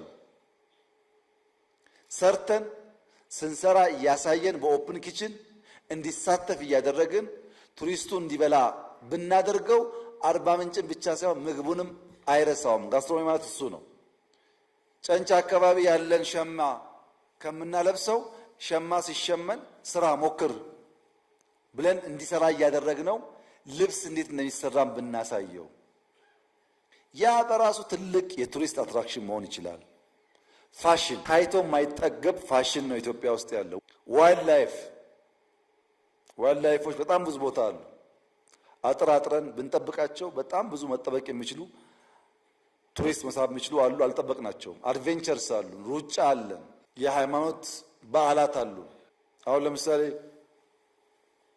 መስቀልን ብትወስዱ መስቀል አደባባይ የሚደረገው የመስቀል ፕሮግራም ብዙ ሀገር እኮ እንደዛ የለም። በጣም የሚያጓጓ ነገር ነው። እስላም፣ ክርስቲያን፣ አማኝ፣ አላማኝ ሁሉም ሰው ቢያየው ዘሆል ስርዓቱ በጣም የሚስብ ነው። ሌላውም የኛ በዓሎች በዛ መንገድ ለቱሪስት መስህብ እንዲሆኑ ማድረግ ይቻላል። ነገር ግን ለቱሪስት ሳቢ ለማድረግ ለሁሉ ነገር ስቶሪ ያስፈልጋል። የኛ ነገር ደረቅ ነው። መሳጭ ሳቢ ታሪክ የለውም። በሚድ 17 ሴንቸሪ አንድ ንጉስ ነበር በህንድ ሀገር ውስጥ ሻህ ጃሃን ይባላል። የሻህ ጃሃን የሚባል ንጉስ ሚስቱ በወሊድ ምክንያት ሙምታዝ መሃል የምትባል ሚስቱ ትሞታለች ስትወልድ። ለሙምታዝ መሃል ህልፈት መታሰቢያ እንዲሆን መቃብሯን 22 ዓመት የፈጀ ስራ ይሰራል። ይሄ ኪንግ የሷ መቃብር 22 ዓመት የፈጀው መታሰቢያዋ ማለት ነው። ያው እንደ ሐውልት አስቡት። አሁን በህንድ ሀገር ውስጥ ታጅ መሃል የሚባል ቦታ ሰዎች በሰልፍ የሚጎበኙት የአንድ ንጉስ ባልተቤት በወሊድ ምክንያት አርፋ ለሷ የተሰራ መታሰቢያ መቃብር ቦታ ሰው ተሰልፎ ያያል። አንተ ግን ላሊበላን የሚያክል ሶፍ ዑመርን የሚያክል ምናምን ተሸክመህ ስቶሪ መፍጠር ስለማትችል ለአትራክሽን ዴስቲኔሽን ስለማትሰራ የማየት የማሳየት ልምምድ ስለሌለ ስንት የሚንጋጋበት ቦታ መግቢያ መውጫ የሌለው በሌሊት ወፍ የታጀበ ሽታው የማያስገባ የተጣለ ሆኖ እኔና እናንተ የህንዱን በማድነቅ መከራችን እናያለን። ስቶሪ በጣም ኢምፖርታንት ነው። መጀመሪያ ካፓቢሊቲስ ያሉንን ካፓቢሊቲስ አይደንቲፋይ እናድርግ። ብዙ ነገር ነው ያለው እንወቅ። አንድ አይነት መሆን የለበትም። በየአካባቢ ያለውን ጸጋ ለይተን እንወቅ። ከዛስ ኮንሰርቭ እናርግ፣ ኮንቨርት እናርግ፣ ያወቅነውን እንጠብቅ፣ ወደሚታይ ወደሚጨበጥ ወደሚጎበኝ ነገር እንቀይረው። ጉብኝቱ ደግሞ እንዲያርግ ኮመርሻላይዝ እናድርግ። ይሄ የቱሪዝም ሚኒስቴር አይሰራውም፣ ጠቅላይ ሚኒስትር አይሰራውም፣ የክልል ፕሬዝዳንት አይሰራውም። እንደ ማህበረሰብ በጋራ ታሪካችን፣ ቅርሳችን፣ ቦታችን የማድነቅ የማወደስ የማክበር እና የማሳወቅ ስራ እንስራ። የሁላችን ስራ መሆን አለበት። ኮሌክቲቭሊ የሀገር ሀብት መሆኑን አምነን በሃሽታግ ፕሮሞት ብናደርገው ከፍተኛ ሀብት ሊያመጣልን ይችላል። ለምሳሌ በዚህ ዘመን ሃሽታግ ብናደርግ ሃሽታግ አክሱም፣ ሃሽታግ ሰሜን ማውንቴን፣ ሃሽታግ ባሌ ብንል ስንት ዓለም መድረስ ይችላል። ሌላው ማዕድን ከፍተኛ ጠቀሜታ አለው። ኢትዮጵያ ውስጥ እንደ እርግማን ይቆጠር ነበረ። እንደ እርግማን የሚያስበውን እሳቤ ብሬክ አድርገነዋል። የለም አሁን እርግማን አይደለም። ነገር ግን ከፍተኛ የውጭ ምንዛሪ አምጥቶ ለመስፈንጠር ሊያግዘን ይችላል። ምን ከሆነ የማዕድን ሪሶርስ the resource is the property of the citizen ይባላል። ፕሮፐርቲው የማህበረሰቡ ነው። ማዕድን የሲቲዝኑ ሀብት ነው። ነገር ግን ማኔጅመንት ኦፍ the resource is the responsibility of the government ነው። ማዕድን የዜጎች ሀብት ነው። የሚያስተዳድረው ግን መንግስት ነው። ለምን? ማዕድን ዩኒቨርሳል አይደለም። ውስን አላቂ አንድም ማህበረሰብ የሚያስፈነጥር ስለሆነ የህዝብ ሀብት ነው። የሚያስተዳድረው መንግስት ነው። የሚያነቃቃው ግን ሁለንተናዊ የኢኮኖሚክ እድገትን ማረጋገጥ ነው። ለምሳሌ ጋዝ ለኢንዱስትሪ ፊውል ነው። ማንኛውም ኢንዱስትሪ እንደ ፊውል ይጠቀመዋል ጋዝን። ለሶይል ምግብ ነው፣ ማዳበሪያ ነው። ሶይልን አፈርን በጋዝ አማካኝነት ካልመገብከው ሶይል አንተን አይመግብህም። ትሩጋስ ሶይልን ፊት ያደርጋል። ሶይል ደግሞ ፕሮዳክቲቪቲ ያሳድጉ አንተን ፊት ያደርጋል። የተያያዘ ሳይክል ነው። ሶስተኛ ለሃውስሆልድ ኢነርጂ ነው።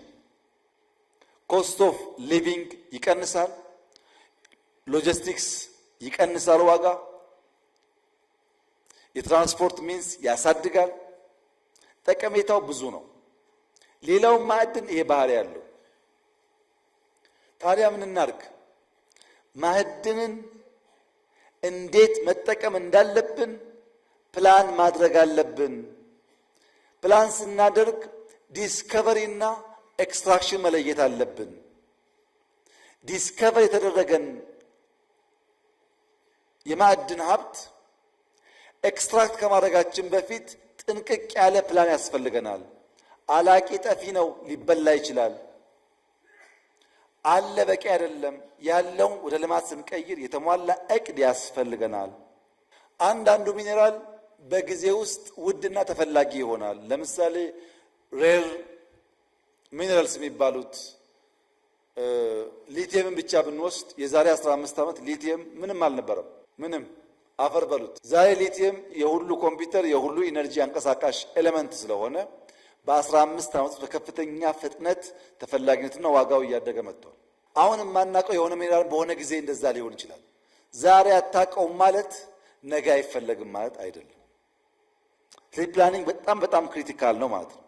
ነገር ግን ይሄ ሴክተር ኬሬጅ ይፈልጋል፣ ኤንዱራንስ ይፈልጋል።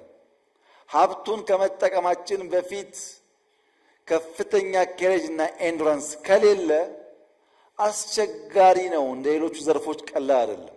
ካፒታል ኢንቴንሲቭ ነው። ሃይ ሪስክ አለው። ኢንቨስት አድርገህ ላታገኝ ትችላለህ። ሀብትህን ሎንግ ጁር ነው። ዛሬ ኢንቨስት አድርገህ ነገ አታገኝም። ይህን ተገንዝቦ የሚያቅ ሴክተሩ የገባው ሀብት ያለው እውቀት ያለው ውስን ሰው ነው። ያን ውስን ሰው ሄድ ሃንት ማድረግ ይፈልጋል። ዛሬ እኛ ኤንድ ዩዘር ነን፣ አናመርትም፣ ላይገባን ይችላል። ልጆቻችን ሲያመርቱ ግን ያ ሀብት በጣም ክሪቲካል ነው የሚሆነው።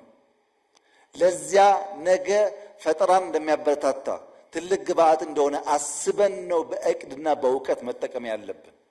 ለምሳሌ ወርቅ እንውሰድ። ወርቅ በ2012 ኢትዮጵያ ኤክስፖርት ያደረገችው 28 ሚሊዮን ዶላር ነው። 28 ባለፈው ዓመት ኤክስፖርት ያደረገችው 3 ቢሊዮን ዶላር ነው። በጥቂት ዓመታት ውስጥ ምን ያክል የማምረት አቅሙ እንዳደገ አስቡት። ጋዙም ፈርቲላይዘሩም ብረቱም ምናምን እየወጣ ሲሄድ ይሄ በልካል። ኢትዮጵያ ከርስ አይደለም ብቻ ሳይሆን የጋዝ የሰማችሁት ነው፣ የማዳበሪያ የሰማችሁት ነው፣ የመስታወት በቀደም አይታችኋል። መስታወት ካስጀመረች፣ ማዳበሪያ ካመረተች፣ ለትራንስፖርት ጋዝ ካወጣች፣ ኢነርጂ ካመረተች ጌታ ነች ማለት ነው። ጌቶች የምትባል ሀገር። ይሄ የውጭ ምንዛሪ ፍላጎታችንን ይገለብጠዋል። ስለዚህ ማይኒንግ በእቅድና በእውቀት መመራት አለበት። ክልሎች እና የማይኒንግ ሚኒስትሪ ጥንቃቄ ማድረግ ያለባችሁ ላይሰንስ ስትሰጡ ነው። አቅም ያላቸውን ለይተን አጥንተን፣ እንዲያ ካልሆነ ጥፋት ስለሚያስከትል ሚኒስትሪውም ክልሎችም ጥንቃቄ ያድርጉ። ትልቅ ሀብት ነው፣ እንጠቀምበት። ብልጽግናችን ለማስፈንጠር የሚያገለግል ቱል ይሆናል። ኢንዱስትሪ 3 ዓላማዎች አሉት። ኢምፖርትን መተካት ቢኮዝ የውጭ ምንዛሪ ሄዴክ ስለሆነ፣ ሁለተኛ በኤክስፖርት መቃኘት፣ የምናመርተው ምርት በዓለም ገበያ ውስጥ ተወዳዳሪ እንዲሆን አድርጎ መቃኘት፣ ሶስተኛ ሌሎች ዘርፎች ማገዝ፣ ኢንፑት ፕሮዲዩስ ማድረግ።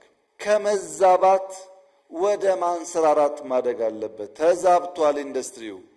ላይሰንስ ሰጥተናል፣ መሬት የለም። መሬት አለ፣ ኢነርጂ የለም። ኢነርጂ አለ፣ ፋይናንስ የለም። ይሄ የተዛባውን ኢንዱስትሪ በቅርበት መርተን እንዲያንሰራራ እናድርገው። አንድ መንግስት እንባል የተካነው ከልካይነት ነው። ከልካይነትን ቀንሰን አስቻይነትን እናብዛ። ፕራይቬት ሴክተሩ እንዲሰራ የሚያስችል አውድ እንፍጠርለት፣ እንደግፈው። ካልደገፍ ኢንዱስትሪ አያንሰራራም። ካላንሰራራ ደግሞ ብልጽግና አይመጣም እና ከከልካይ ወደ አስቻይ እንሸጋገር። ከመንግስት መር የኢንዱስትሪ ጉዞ ሚዛናዊ ትብብር እናረጋግጥ። መንግስት ሚናውን፣ ፕራይቬቱ ሚናውን ይጫወትና በጋራ ፈጠራን አሳልጠን እድገት እናምጣ።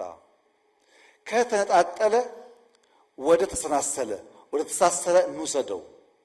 እያንዳንዱ የቴክስታይል ምርት ግብአት የሚሆነውን አንድ ኢንፑት ከለየን በኋላ ለዚያም ሰው ፈልገን እናምርት። መሬት አለ፣ ጥጥ አለ፣ ጋርመንት ግብአት ያገኛል። ጋርመንት ከተሰራ ቴክስታይል በቀላሉ ለሱም ግብአት ያገኛል። ይሄን ማሰናሰል የኛ ስራ ይሁን። በተናጠል ያሉ ምርቶችን እያገናኘን ከኤ እስከዚህ በተግባቦት በውስጥ እንዲመረት ማስቻል አለብን። ከብድር ወደ ኢንቨስትመንት እንቀይር። በብድር በኮመርሻል ሎን የመጡ ኢንቨስትመንቶች ኢትዮጵያ ውስጥ አዋጭ አልነበሩም። ኢንዱስትሪያል ፓርክ አዳማ፣ ኮምቦልቻ፣ ሐዋሳ፣ ባህር ዳር፣ ደብረ ብርሃን፣ ጅማ፣ ሌላም ቦታ ሰመራ ተበድረን የገነባ ነው።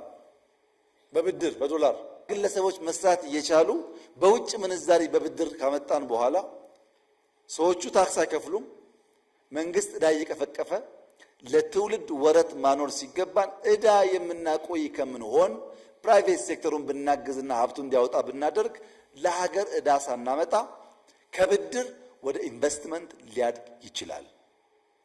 በቅጡ መሬት ብናዘጋጅ፣ ኢነርጂ ብናቀርብ፣ ኢንፍራስትራክቸር ብናገናኝ፣ በሕግና ፖሊሲ ብንደግፍ፣ በፋይናንስ ብንደግፍ ኢንቨስትመንቱን መሳብ ይቻላል። ራሱ ፎሬን ዳይሬክት ኢንቨስትመንት አፕሮቻችን መቀየር አለበት። በመደዳው ኢንቨስትመንት ሳይሆን መርጠን የሚያግዘንን ሰው እናምጣ። ፕሮቴክሽን እናቁምና ጄቪ እናስፋፋ። ያን ብናደርግ ኢንዱስትሪው ይቀየራል። ኢንዱስትሪው ሴክተሮች ይቀይራል። ኢንዱስትሪው የኢትዮጵያን እድገት ያሳልጣል። የምንመኘውን ብልጽግና ያመጣል። ዲጂታል መታወቂያ፣ ሞባይል ባንኪንግ፣ ዘመናዊ ክፍያ ዘዴዎች ተጀማምረዋል። ታውቃላችሁ። ግን ልትገነዘቡ ፈልገው ነገር ኤአይ የሚባል ነገር፣ ኳንተም ሳይንስ የሚባል ነገር የሰው ልጆች እንዴት እንደሚኖሩ እንዴት እንደሚሰሩ to the extent እንዴት ኢማጂን እንደሚያደርጉ ሁሉ እየቀየረ ይገኛል። ብትፈልጉም ባትፈልጉም ቴክኖሎጂን ኤምብሬስ ማድረግ አለብን። ለምን? የፓወርን፣ የፕሮዳክሽንን፣ የፓርቲሲፔሽንን ህግጋት እንደገና እየጻፈ ነው ያለው ኤአይ።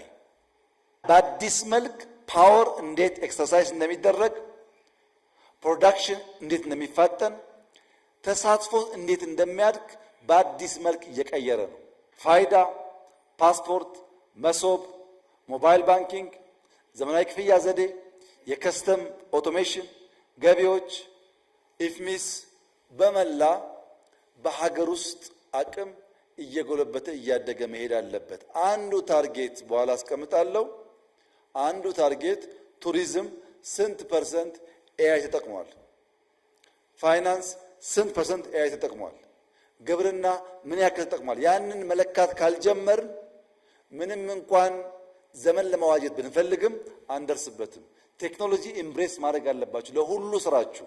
ማይኒንግ፣ ግብርና፣ ኢንዱስትሪ፣ ቱሪዝም ሁሉን አስተሳስሮ የተሟላ ብልጽግና የሚያመጣው ቴክኖሎጂ ነው። እሱ ላይ በቅጡ ካልሰራን እና ካላስተሳሰርን በስተቀር የምናስበውን ብልጽግና ማምጣት ያስቸግራል። መነሻ፣ መሻገሪያ፣ ተሻጋሪ፣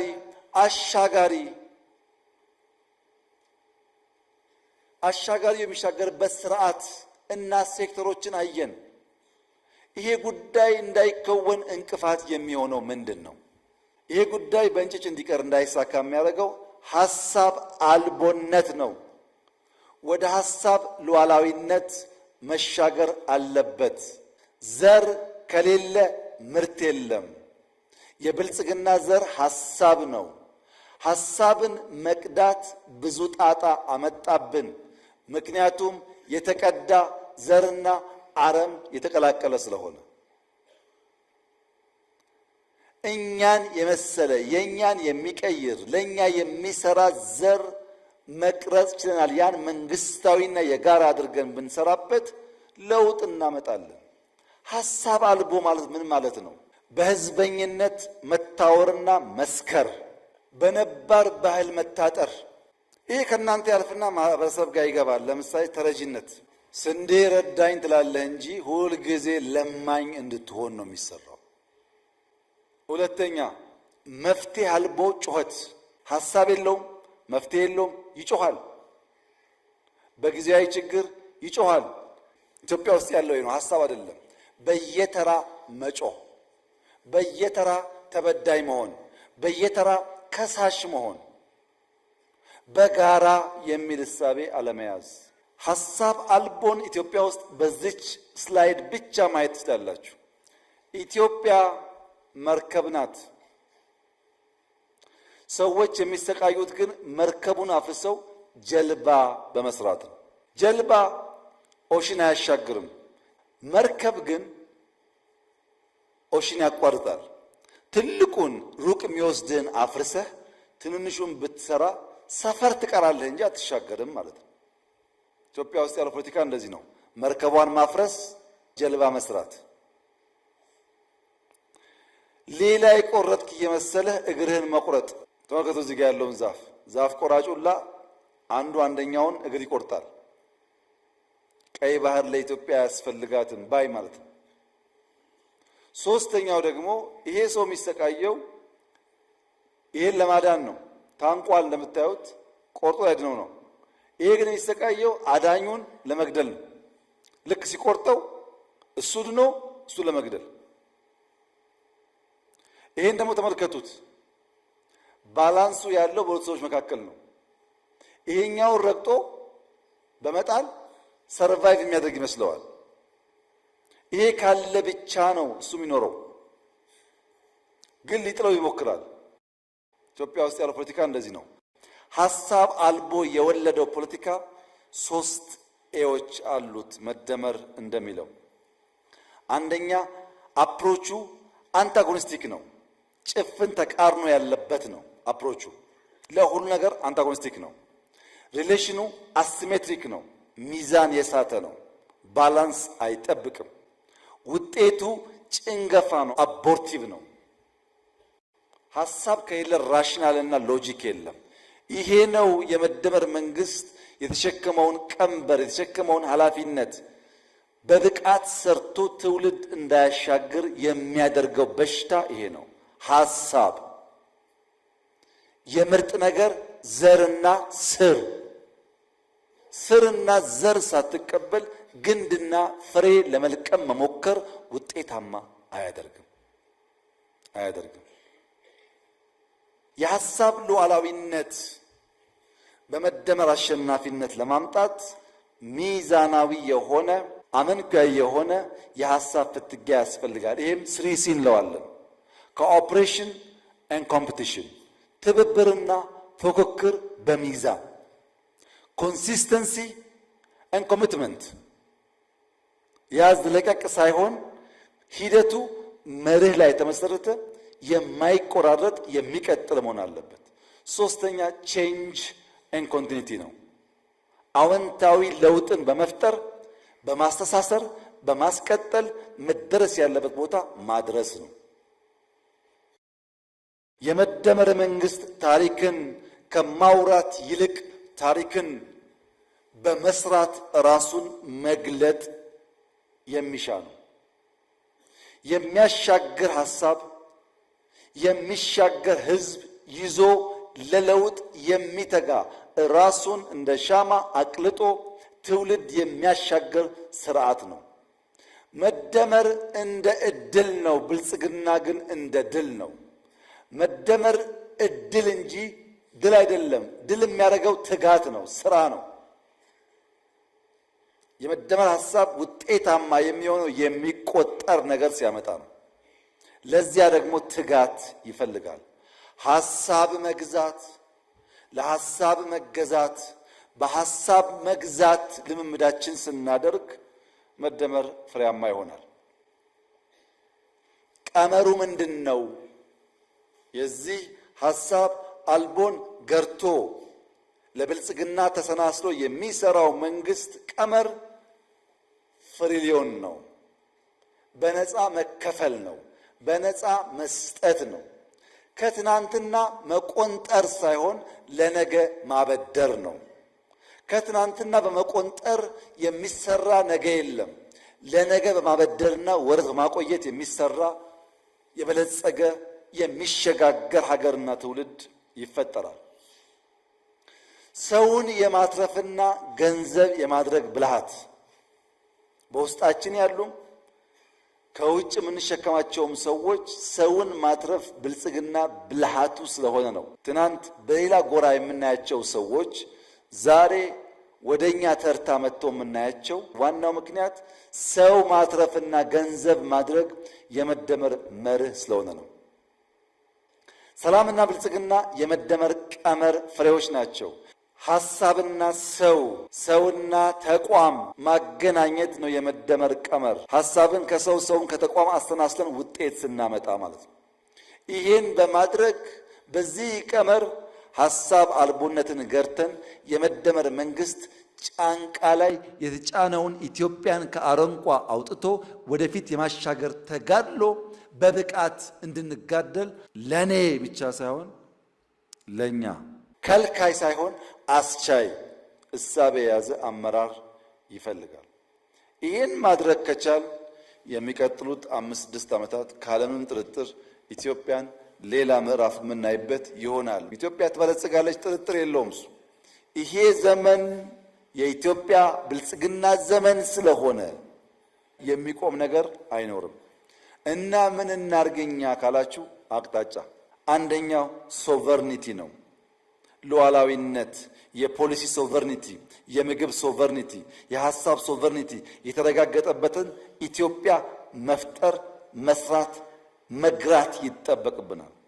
ሁለተኛ ስኬል አፕ ማድረግ ነው። የተጀመረ የገጠር ኮሪደር፣ የተጀመረ የከተማ ኮሪደር፣ የተጀመረ የበጋ እርሻ፣ ኩታ ገጠም፣ ማዳበሪያ፣ ምርጥ ዘር፣ ፍሩት፣ የጓሮ እርሻ እነዚህን ስኬል አፕ ማድረግ ማበራከት ያስፈልጋል። ሶስተኛ ሰርቪስ፣ ዜጎች ከኛ በቅንነትና በሳቅ የተሞላ አገልግሎት ይፈልጋሉ። የአይን ከለር እያየን መርጠን ሳይሆን ለዜጎች በሙሉ የሚሰጥ በፈቃድ ላይ የተመሰረተ ሰርቪስ ፕሮቫይደርስ እንድንሆን ይፈልጋሉ። አገልጋይነት ያልተላበሰ አመራር ብልጽግናን ማረጋገጥና ሀገር ማሻገር ይቸገራል። አራተኛ ሰስቴይን ማድረግ፣ የተገኙ ድሎች፣ የተገኙ ውጤቶች፣ የተገኘ ሰላም ተመልሶ እንዳይደፈርስ ሰስቴይን ማድረግ። አምስተኛ ሴትል ማድረግ፣ ለሚቀጥለው ምርጫ አስቻይ ሁኔታ መፍጠር፣ ምቹ ሁኔታ መፍጠር። እነዚህ ሲሳኩሳ ስድስተኛው ሲ ይመጣል ማለት ነው። እነዚህን ትንሽ በተን ላርጋቸው። አንደኛ የመቀነስ ግቦች፣ ኑሮ ውድነት እንቀንስ፣ ሲንግል ዲጂት እናስገባ፣ ያመረትነውን ከኮንትሮባንድ ታድገን፣ የገበያ ትስስር ፈጥረን፣ የከተማው ድሃ በደላሎች እንዳይመሰቃቀል በማድረግ የተረጋጋች ሀገር ለመፍጠር ስለሚያግዝ በርብርብ ኑሮ ውድነትን ሲንግል ዲጂት እናስገባ፣ መቀነስ። ሁለተኛ ሌብነት መቀነስ፣ መሬት ቸብቻቢው፣ ፍትህ ቸብቻቢው፣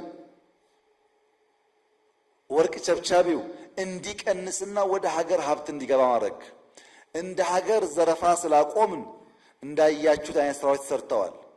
ኢንዲቪጁዋል ሌቦች ብንቀንስ ደግሞ የሀብት መልሶ ለሀገር ልማት ይውላል። ሌብነት መቀነስ ያስፈልጋል። ሶስተኛው መንደርተኝነት መቀነስ። በመንደር ተከበን ያለን ሰዎች እንደግ፣ እንብቀል፣ እንውጣ። በመንደር ታጥረን ከቀረን ብልጽግናን አናረጋግጥም፣ እንቆራቆዛለን። ከመንደር ሳቤ ከወረደ ሳቤ ያለውን አመለካከት እንቀንስ። አራተኛ ጠባቂነት እንቀንስ። እነዚህ የመቀነስ ግቦች ናቸው። የዜሮ ግቦች ደግሞ አሉ። የቅድሙ መቀነስ ነው። የዜሮ ግቦች 5 ናቸው። ዜሮ ተረጂነት፣ ዜሮ መሬት ጾም ማሳደር፣ ዜሮ ተፈናቃይ፣ ዜሮ ኮንትሮባንድ፣ ዜሮ ሽፍታ። ይህን የኢትዮጵያን ብልጽግና ለማረጋገጥ የዜሮ ግብ አድርጎ እያንዳንዱ ወረዳ በሱ ዞን ተረጂነት ዜሮ፣ የማይታረስ መሬት ዜሮ፣ የሚፈናቀል ዜጋ ዜሮ፣ ኮንትሮባንድ ዜሮ፣ ሽፍታ፣ ሌባ፣ አጭበርባሪ ዜሮ ካደረገ እንድናድግ ያግዛል። ማን? እያንዳንዱ ወረዳ የራሱ። ከዜሮ ግቦች ደግሞ የአንድ ግቦች እንይ። አንድ ገጠር ኮሪደር በወረዳ እያንዳንዱ ወረዳ ሞዴል የሚሆን ገጠር ኮሪደር በራሱ ወረዳ ይስራ። ከመንገድ የሸሸ ባዮጋዝ የሚጠቀም አንድ መንደር ይስራ። እያንዳንዱ ወረዳ ህዝቡን ካስተባበረ ይችላል። በወረዳ አንድ የገጠር ኮሪደር፣ እያንዳንዱ ወረዳ አንድ የምርት ማከማቻ በወረዳ ይስራ። ይህ ምርት ማከማቻ የግድ ህንፃ መሆን የለበትም። የግድ ትልቅ መሆን የለበትም። ቢያንስ ግን እያንዳንዱ ወረዳ ከሚመረት ምርት እንዳይባክን ማከማቻ በየወረዳው ይስራ። በቆሎ የሚያመርት ለበቆሎ፣ የሰሊጥ ለሰሊጥ፣ የኑግ ለኑግ፣ የስንዴ ለስንዴ፣ የሩዝ ለሩዝ ማከማቻ ለወረዳው የችግር ጊዜ የሚሆን ድሮ ወላጆቻችን የክፉ ቀን የሚሉት ማለት ነው። እሱን እንገንባ። ከተረፈስ ለገበያ እናውጠዋለን። ወደ ሌላ ወረዳ፣ ወደ ሌላ ከተማ።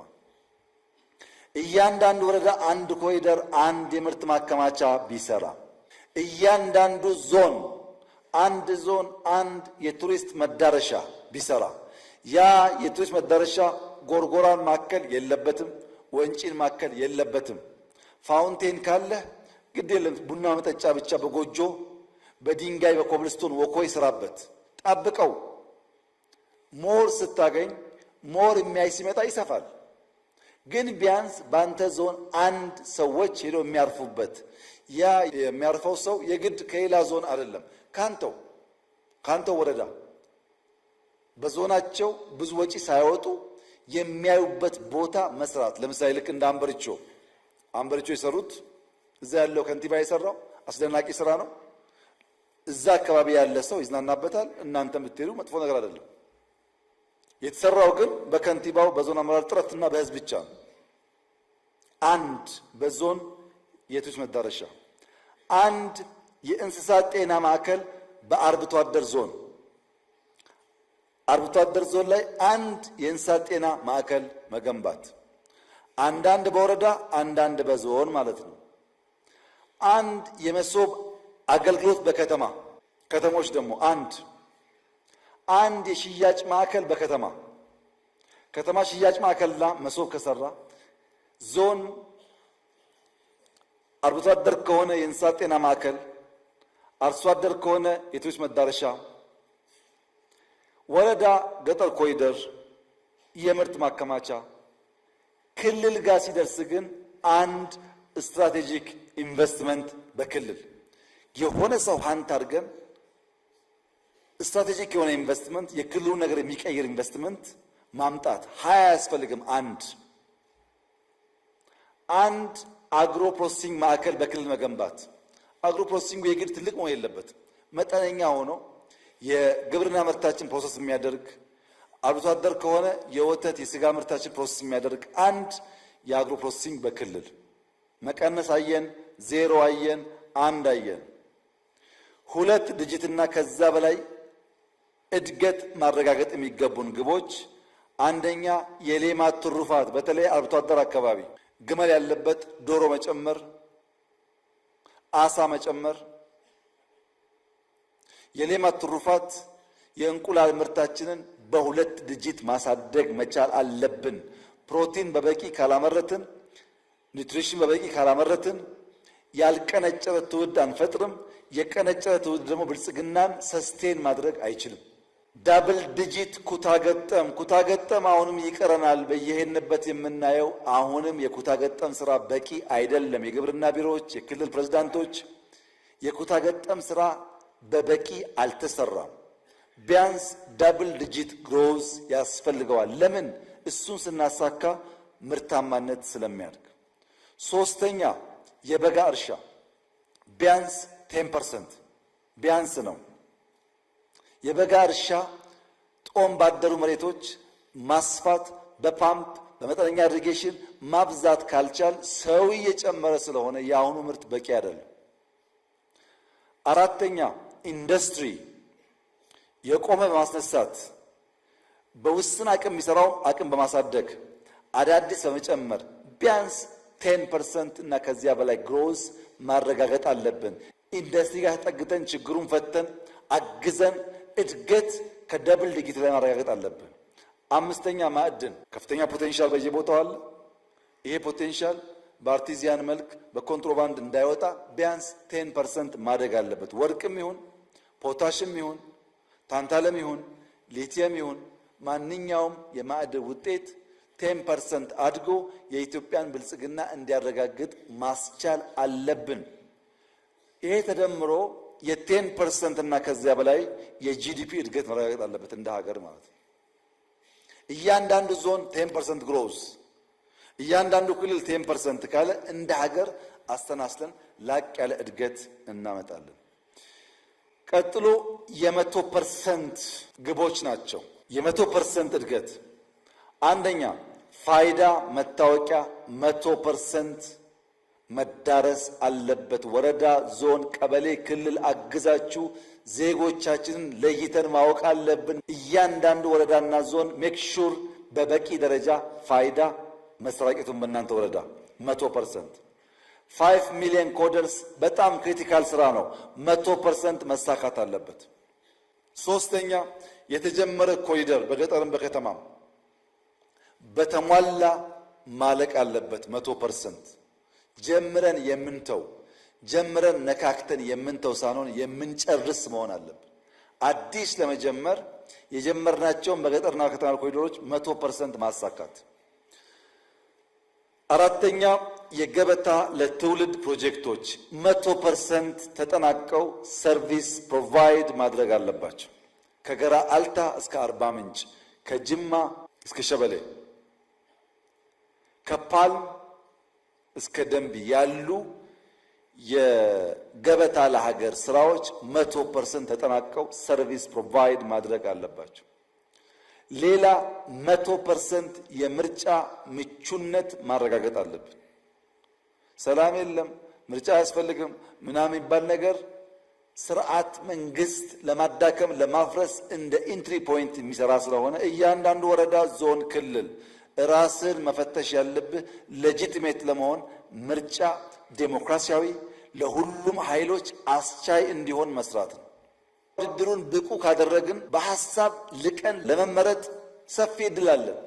ያ እድል የሚበላሸው አስቻይ ምቹ ሁኔታ መፍጠር ካቃተን ነው። የመጨረሻው የሲቪል ሰርቪስ ሪፎርም በየደረጃ 100% ተከውኖ በኦሮሚያ ያያችሁት የቀበሌ ሰርቪስ የመስጠት ስርዓት በኦሮሚያም ሰፍቶና አድጎ በሌሎቻችሁም ተጀምሮ የሲቪል ሰርቪስ ስርዓታችን 100% መሟላት አለበት። ቀነስን፣ ዜሮ አል፣ አንድ አል፣ 10 አል፣ 100 አል። አሁንስ ለውጥ የሚያስፈልግባቸው ኤሪያስ አንደኛ የአመራር ለውጥ። የአመራር እሳቤ ለዓላማ የተገዛ በዓላማ የሚሰራ ክሊክ የማይሰበስብ የሚሰራ የሚያበረታታ ከቢሮ ወጥቶ የሚሰራ የማይኮፈስ የአመራር ቲንኪንግ አቲቲዩድ አሰራር ለውጥ ያስፈልጋል። ሁለተኛ የተቋም ለውጥ። አመራር ብቻ ሳይሆን ተቋሞቻችን የተሰጣቸውን ተልዕኮ ለመከወን የሚያስችል ለውጥ ያስፈልጋቸዋል። የተሰሩ ሪፎርሞች፣ ስልጠናዎች፣ ስራዎች በተጨባጭ በተቋም ፍሬ መታየት አለባቸው። ሶስተኛ የባህል ለውጥ። ምቀኝነት፣ ሸረኝነት፣ መንደርተኝነት፣ ቅናት፣ አለመስራት፣ አለመትጋት አደገኛ ባህል ናቸው። ይቀነሱ፣ ይለወጡ፣ ይሻሻሉ። የትውልድ ግንባታ ልጆች ኳስ ሜዳ እንዲውሉ፣ በእግራቸው እንዲሄዱ፣ ትምህርት እንዲያጠኑ፣ መምህራን ኤክስትራ ሰዓት እንዲያስጠኑ፣ የትምህርት ኳሊቲ እንዲያድግ፣ መልካም አገር እንዳላቸው በተቀናጀ መንገድ እንዲጎበኙ፣ እንዲያዩ፣ አገራቸው እንዲወዱ፣ እንዲጠብቁ ማስቻል፣ የሀገር ቫልዩ ማሳየት፣ ከተቻለ ከክልል ክልል ጉብኝት ማዘጋጀት፣ ኢትዮጵያ ታይታ የማትጠገብ የምትወደድ የምታድግ አገር መሆኑን እያመነ እያወቀ እንዲያድግ ማድረግ። ሌላ ኤአይ አጠቃቀም። እያንዳንዱ ተቋም ጤና፣ ትምህርት፣ ኢንዱስትሪ፣ ግብርና፣ ሁሉም ሴክተር ስንት ፐርሰንት ኤአይ ተጠቀምኩ የሚል እንደ ግብ ማስቀመጥ አለበት። የኤአይ አጠቃቀማችን ካላደገ የምናስበውን ትራንስፎርሜሽን ትስስር አናመጣም። ሁሉም በዘርፉ ግብ ይዞ ማሳካትን ተልዕኮ ማድረግ አለበት። ሲጠቀለል መደመር ትውልድን ወደ ብልጽግና የሚያደርስ መንገድ ነው። የመደመር መንግስት ለሀገር ብልጽግና ባላደራ ሆኖ ብዙ ተሸክሞ ብዙ ደክሞ ብዙ ተክቶ የማሸጋገር ኃላፊነት ያለበት መንግስት ነው። አሻጋሪ መሆን ከፍተኛ ኃላፊነት ነው። ወደን ፈቅደን ፈልገን የምንሸከመው ኃላፊነት ነው። አሻጋሪዎች መድከም፣ መቁሰል፣ መሰደብ፣ መጎሳቆል ሊኖር ይችላል። ግባችሁ ማሻገር ብቻ መሆን አለበት።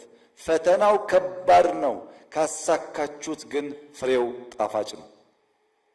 በፈጠራና ፍጥነት ጥራትንና ብዛትን እውን ለማድረግ መትጋት ነው የመደመር መንግስት ቁልፍ ስራ። በብዝሃ ዘርፍ ትስስር እያንዳንዱ ዘርፍ አንደኛው ለአንደኛው ኢንፑት ግብዓት እየሆነ አንደኛው አንደኛውን እየደገፈ ወደ ስልጣኔ የምናደርገውን ጉዞ የሚያፋጥን መሆን አለበት። የሚቆም ጎማ፣ ወደ ኋላ የሚሽከረከር ጎማ፣ ሳይዙ አብጦ ሌላ የሚያቀጭጭ ጎማ ሳይሆን ተመጣጥኖ ተለካክቶ ወደ አንድ አቅጣጫ በእኩል ተሞ ብልጽግናን በየቀኑ እውን ለማድረግ የሚተጋ መሆን አለበት። የሐሳብ ሉዓላዊነት፣ ሐሳብን እንደ ዘር እንደ መነሾ መውሰድ የብልጽግና መሰረት ነው። በነበራችሁ ቆይታ የተገኙ ሐሳቦች እርስ በርስ ስትወያዩ በገለጻ ባያችሁት የሐሳብ የእያንዳንዱ አመራር ስንቅ ሆኖ ግብዓት ሆኖ አቅም ሆኖ ያን አቅም ይዛችሁ ሄዳችሁ የተቋማችሁ ምልክት አሰራር ስርዓት አድርጋችሁ ተቋም ከተቋም አስተናስለን ኢንቴግሬሽን ፈጥረን አይዲያ ኢንዲቪጁዋል ኢንስቲትዩሽን ኢንቴግሬት ማድረግ እንዲችሉ ካስቻል በልበ ሙሉነት በከባቢያችሁ ስራችሁን ከሰራችሁ በ2036 ኢትዮጵያ ከአፍሪካ ቀዳሚውን ኢኮኖሚ ትይዛለች። ብረት ካወጣን፣ ወርቆች ካወጣን፣ ጋዝ ካወጣን፣ እርሻ ከተስፋፋ፣ ኢንዱስትሪው አሁን እንደጀመርነው ካደገ፣ ሁላችን የምንተጋ ከሆነ፣ ከተሞቻችን ካሸበረቁ ካማሩ፣ ቱሪስት መሳብ ከቻል ኢትዮጵያ የደህንነት ታሪኳን የምንቋጭ ትውልድ መሆን እንችላለን። ይሄን በማድረግ ይሄ አመራር የተጣለበትን ከፍተኛ ኃላፊነት በብቃት በመወጣት የኢትዮጵያን ብልጽግና አንድ ስቴፕ ወደፊት የሚወስድ መሆን ከቻለ ከታሪክ ተወቃሽነት መዳን ብቻ ሳይሆን በታሪክ ውስጥ ለዘላለም የሚነገር የሚጨበጥ ሐውልት ሰርተን ማለፍ ስለሚያስችል እንበርታ፣ እንስራ። ሐሳብ አለን፣ ፓርቲ አለን፣ ጅማሮ አለን፣ ውጤት አለን፣ የሚደግፍ ህዝብ አለን። በትብብርና በአንድ መንፈስ ኢትዮጵያን ለማሸጋገር ብንጥር እቺ ሀገር ድንቅ አጓጊ መበልጸግ የምትችል ለሌሎች አርያ የምትሆን አድዋን ድጋሚ በብልጽግና ማረጋገጥና የአፍሪካ ወንድሞቻችንን ስበን ማውጣት ስለሚያስችል በአድዋ አዳራሽ የተደረገው ይህ ስልጠና ለዚያ ለዳግም አድዋ ምስረታ ፈርቀዳጅና ጡብጣይ እንዲሆን በጋራ መንፈስ በትብብርና በትጋት እንድትሰሩ አደራ ልላችሁ እፈልጋለሁ። እጅግ አድርጌ አመሰግናለሁ።